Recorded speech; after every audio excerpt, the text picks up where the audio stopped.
Hello everyone, Amir Sadis here and you're listening to the episode number 4 of the Viva Visa podcast by Athami Law Group.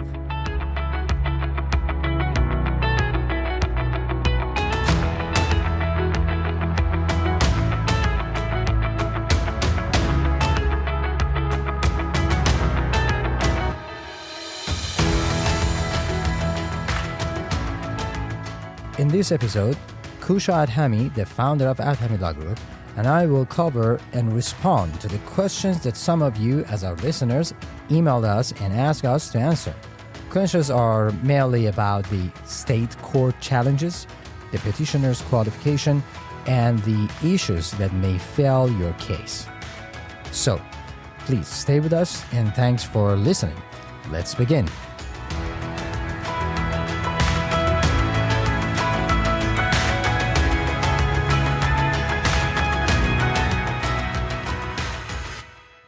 Hey Kusha, welcome. Thank you, Amir. Thank you for having me as always. Thank you. Okay, Kusha, we got lots of questions through the last 2 weeks. And because we don't have that much time, so we're going to cover 3 or 4 of them. Okay, so let's start with the first question. The first question is about the juvenile court.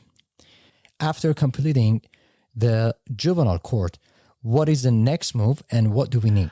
Okay, so after completing the first stage, which is the state court process, we now have to continue the petition with USCIS. So we're done with the state court now.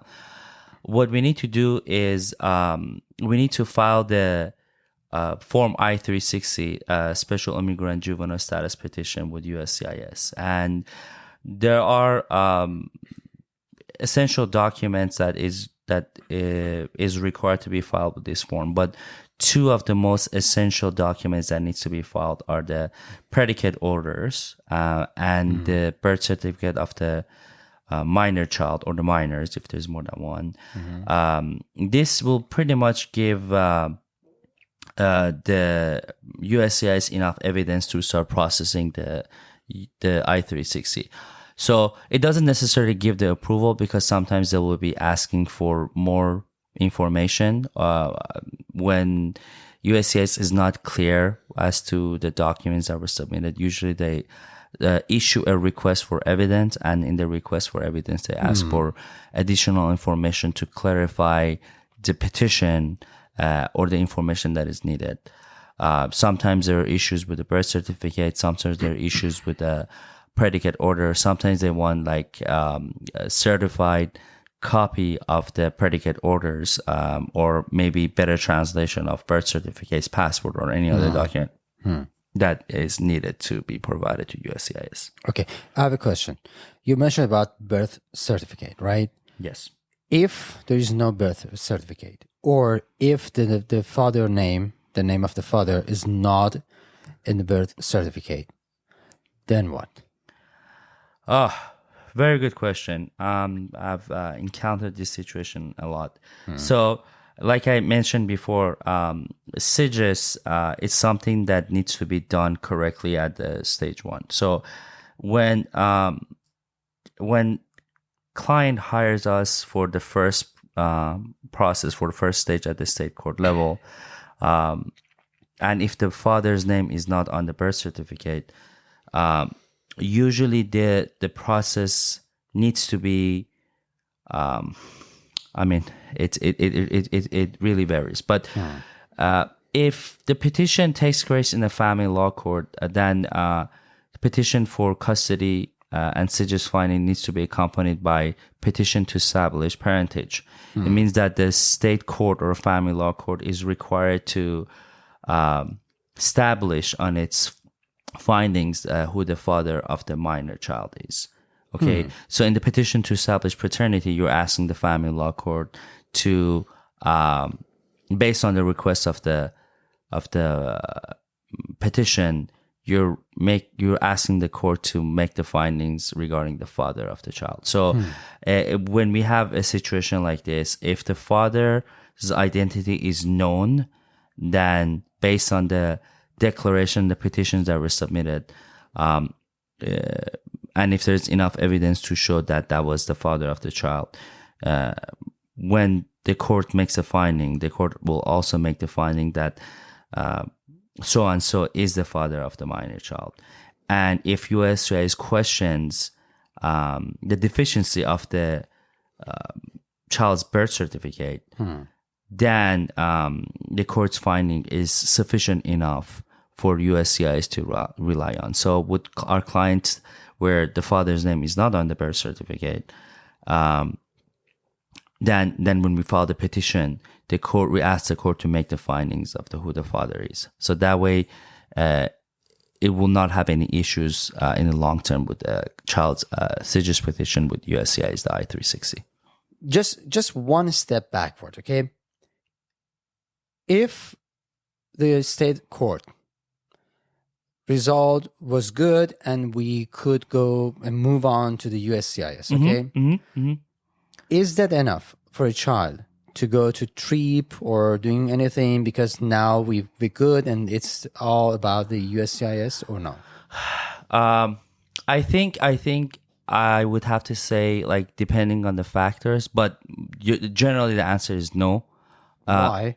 Because I-360 and I-360 approval by itself does not authorize the applicant to travel outside the U.S. If the I-360 is approved, right, and if the child is, for example, if the I-360 is approved and you're filing the adjustment of status application, the green card, and along with that you apply for advanced parole, so if the advanced parole is issued prior to the approval of the green card, and you have an authorization to leave the country. But if without that, I and all the immigration attorneys would advise against traveling prior to having authorization to do so. Right. Because I mean, the applicant can leave, but are they going to be able to come back? Right. You know, that's that's what advanced parole allows you to obtain authorization in the U.S. Prior to leaving, prior to departing from the U.S. to re-enter the U.S. Okay. What happens if the I-360 or the SIJS visa is denied at the USCIS? Is there appeal process? Very good question, Amir. That's a very, very good question. So, USCIS is an agency. It's not a court. Right. Okay. So if the I-360 is denied, there is a procedure or a process that allows the applicant to appeal this. Now, depending on the type of appeal you want to do, or depending on the appeal that the applicant wants to pursue, I believe it falls under Form I-290B. And with that form, with that application, you can either appeal the decision of USCIS, or you can file a motion to reopen, or a motion to reconsideration, or a motion to reconsider. So if there was, if the officer or whoever adjudicated the I-360 made a mistake, then it can be corrected. However, if this process with the I-290B, or if the applicant exhausts all the level of appeal available to them at the USCIS level, then the next step would probably be either it would be a federal court, because it happens a lot where USCIS kind of contradicts its own policies or regulations, and you have to seek a decision or a petition before a federal court or a judge to direct or guide USCIS to make a correct decision regarding your case. So we had there was actually a class action lawsuit for SIJS applicant, because at some point for guardianship applicants, for SIJS applicants who had obtained their guardianship in California, and they had obtained their guardianship order along with the SIJS filing at the state court level, and they were under the age of 21, and they were from 18 of age, basically 18 to 20. USCIS was either rejecting them or not processing them.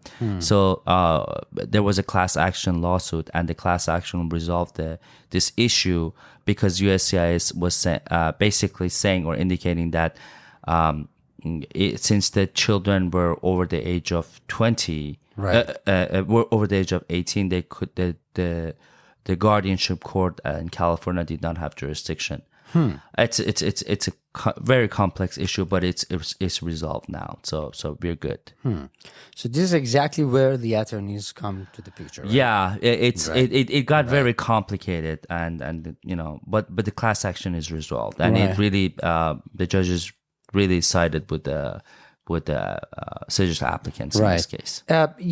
In next episode, we will talk about I-360 and the complication of the I-360 and how we have to provide all those information. But the reason that I'm talking about it is that because sometimes people look at the videos on YouTube or somewhere else and they figure out, okay, it's easy. It's a form. No, it's not easy. It's not just a form, because it's, I wish that was the case. No, really. I'm telling you, because the way you as an attorney, you know how to put all those, key factors that will provide and build the foundation of this story that the USCIS agents, they will read and understand what is the case. Is really, it's like an art, Right.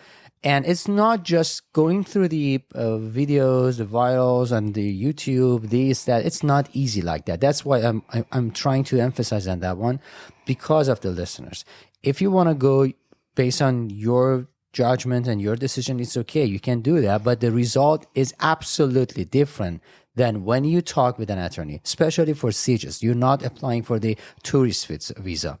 It's a SIJS case. It's really important. If there's a deny, the future it's not going to be easy for you to roll it back and start over, For the visa, for different types of visa, you can do many things, but for this case, it's not easy for sure. So let's go to the next question. Actually, Amir, I'm gonna add something to that. Right. I really appreciate you indicating that, right? Because of course there is no we don't want to push people into like doing things definitely necessarily with attorneys. Right. However, a good chunk of our cases that I sometimes get from clients is the cases that they trying to do it and it didn't work out, and they had to now spend kind of like a double the price to fix the issues the mistakes and the issues that were submitted in the application. And USCIS doesn't like to spend too much time, and that's the key. And that's the problem. Yes, it happens very often. Yeah. Actually, I wanted to say that one is a complicated and very busy agency, and they take forever to fix issues, even if the issue is done by themselves. So it's just better to be done correctly at the first stage. Exactly. It's the most important thing is here is not just money. It's about the time. Absolutely. Because if you make a mistake and if you delay the case and if you pass that limit, sometimes it's not possible. Not worth the money. Yes. It's not possible to turn back and start over because you passed that age. Right. That's the case. Okay. Right. That's what I'm trying to emphasize. Be careful. The last question that we have is that how does the visa process work? Is there a wait time period or not? Yes. Okay. So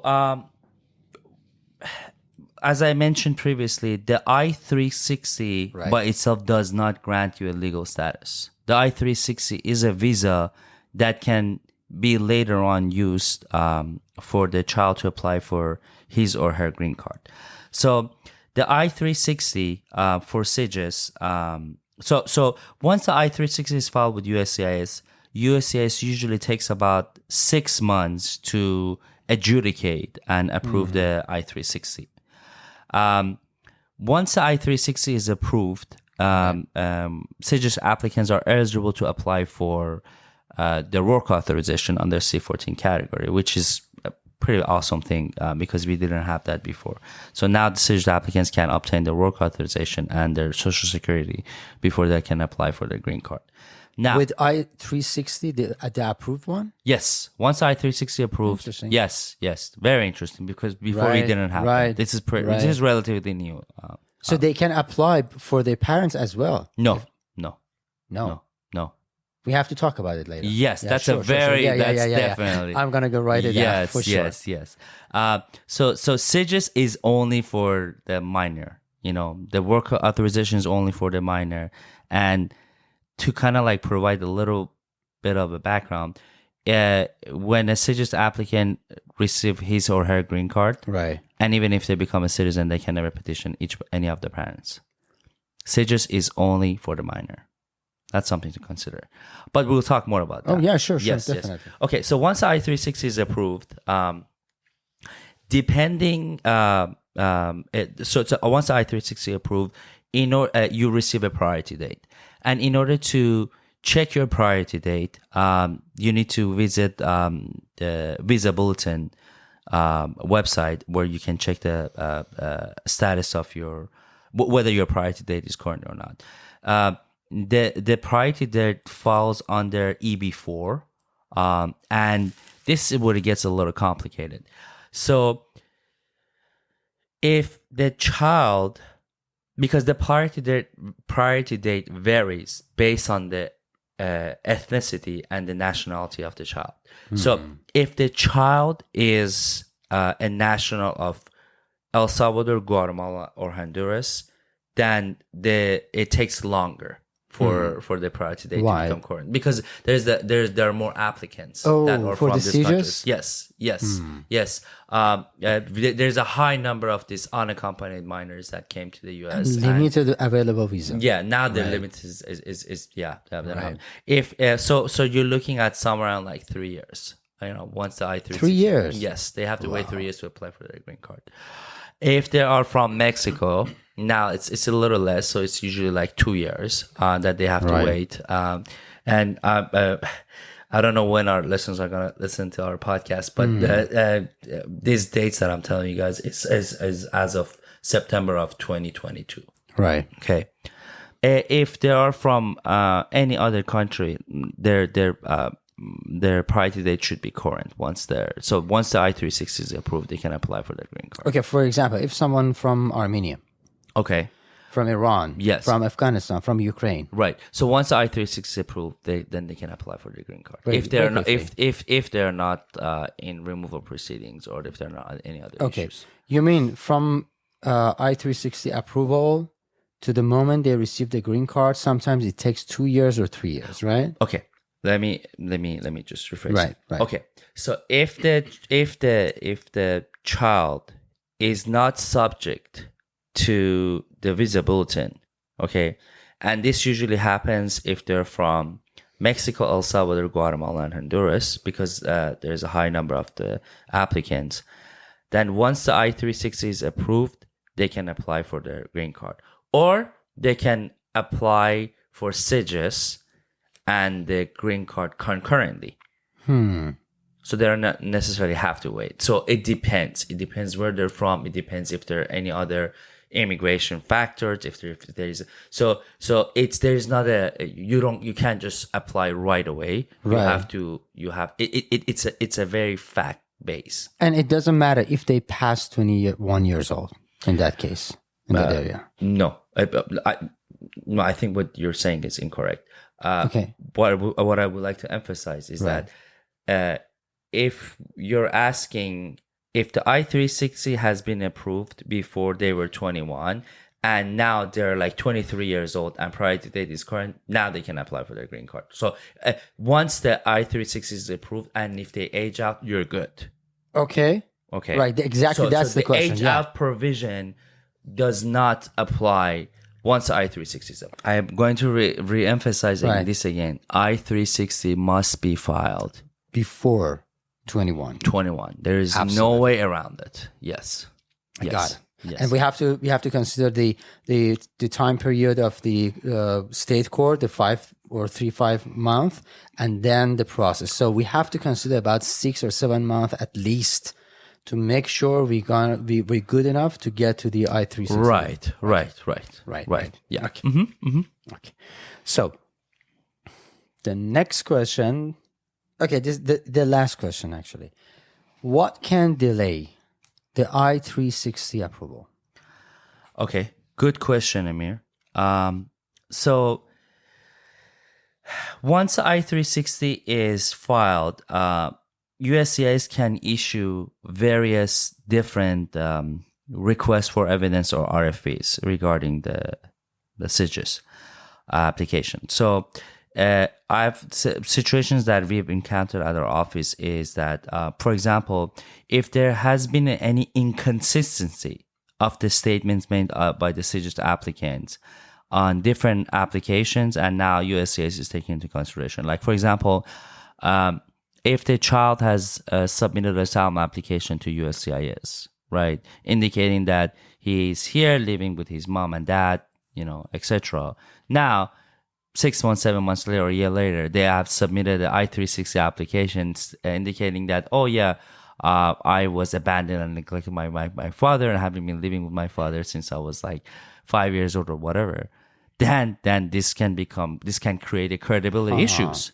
So the informations or the factors are going to be inconsistent, because on your first asylum application, you said that your father is here, and now you're saying it's not. So that can cause the delay in the approval. And it can also lead to rejection. If there are... Yes. Because it's like... Because it's it's inconsistent. Yes. It doesn't necessarily mean it's fraud. Right. Because obviously if it's something fraudulent or something that even that we even like suspect a bit, we don't represent the client and we'll withdraw from representation. Right. That's the absolute thing. But if the applications or the statement seems inconsistent in two different factors, then it would be a legitimate thing for to deny the case. for USCIS to either at least be able to question it before denying it, Right. So that's and there's also, of course, like even like after the I-360 is approved and the child is eligible to apply for their green card, the SIJS applicant, the green card application can be delayed for many factors. One would be if they have a removal order or deportation order. USCIS will not adjudicate and approve the green card if they have a prior removal order. So they have to file a motion to reopen with the immigration court. If the child has other immigration violations, maybe they'll need a waiver. Or if the child has prior criminal records. So that's something that USCIS will also consider. So it's fact-based. And I invite our listeners to write questions so I can answer them, because I've done way too many of these cases. We have a lot of experience in these cases, and we have seen so many different scenarios that I'm able to answer a lot of questions. Perfect. Okay, Kusha, thanks for joining us, and I want to say thank you to our listeners. I hope you enjoyed and learned from today's episode. Make sure to check out the show notes with the description for access to our website, and also make sure to share this episode with your friends and subscribe wherever you listen to your podcast. We really appreciate hearing feedback from you, so please share a review for this episode or check out our website and ask your questions. We are located in 21031 Ventura Boulevard, suite number 760, Woodland Hills, California 91364. You can also call us at 213-204-6500. Until the next episode, take care and bye.